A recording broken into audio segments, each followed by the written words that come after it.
sir কেইদিনমানৰ আগত আপোনালোকৰ এখন চাৰ্জশ্বিট ওলাইছিল এতিয়া সকলোৰে হাতে হাতে আছে বহুত বেছি ইণ্টাৰেষ্টিং হৈ পৰিছে অলপ চমুকে কিবা এটা ক'ব নেকি মুখ্য তিনিটা বিষয়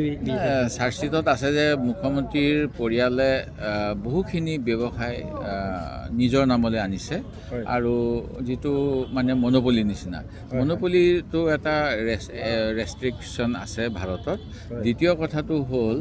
যে ব্যৱসায়বিলাকৰ ক্ষেত্ৰত অন্যবিলাকক প্ৰিফাৰেঞ্চ দিয়া হয়নে নহয় সেই গতিকে অন্যবিলাকক কিজানি ভয় ভাবুকি দিয়া হয় এনেকুৱা ধৰণৰ কথাখিনি আহিলে আৰু এনেকুৱা বহুত উদাহৰণ আছে প্ৰকৃততে আৰু চৰকাৰী খণ্ডৰ আমাৰ শিক্ষাবিলাক ব্যৱস্থাটো যদি ধ্বংস হৈ যায় অসমীয়া জাতিৰ ভৱিষ্যত অন্ধকাৰ হৈ যাব মুখ্যমন্ত্ৰী পৰিয়ালে চৰকাৰী খণ্ড যাতে ধ্বংস হৈ যায় তাৰ বাবে এখন ইণ্টাৰনেশ্যনেল স্কুল খুলিলে সেইটোও দুৰ্ভাগ্যজনক ঠিক তেনেকৈ মই যদি কওঁ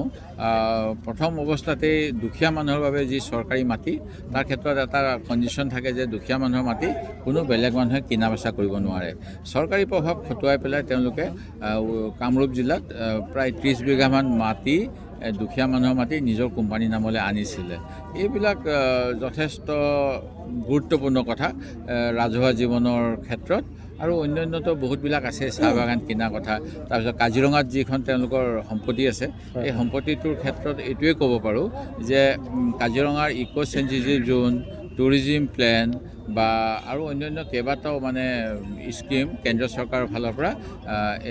বিচৰা স্বত্বেও সুপ্ৰিম কোৰ্ট গ্ৰীণ ট্ৰাইব্যুনেলে বিচৰাৰ পিছতো অসম চৰকাৰে সেইবিলাক অনুমোদন কৰি লোৱা নাই তাৰ অৰ্থটো হ'ল যে তাত বহুতখিনি যিবিলাক আইন ভায়লেশ্যন হয় টুৰিজিম আইনে হওক বা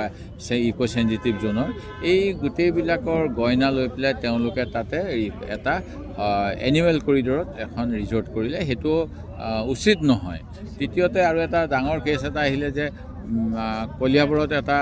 এক্সপ্ৰেছ হাইৱে হোৱা কথা আছিলে সেইটো আছিলে এটা ব্ৰাউনফিল্ড প্ৰজেক্ট মানে পুৰণা ৰাস্তাটোকে ডাঙৰ কৰি পেলাই যাতায়াতৰ সুবিধা কৰিব কিন্তু তেওঁলোকে নিজে কোনোবা পথাৰৰ মাটি কিনি সেই পথাৰৰ মাজেদি ৰাস্তাটো লৈ যাব লৈছিলে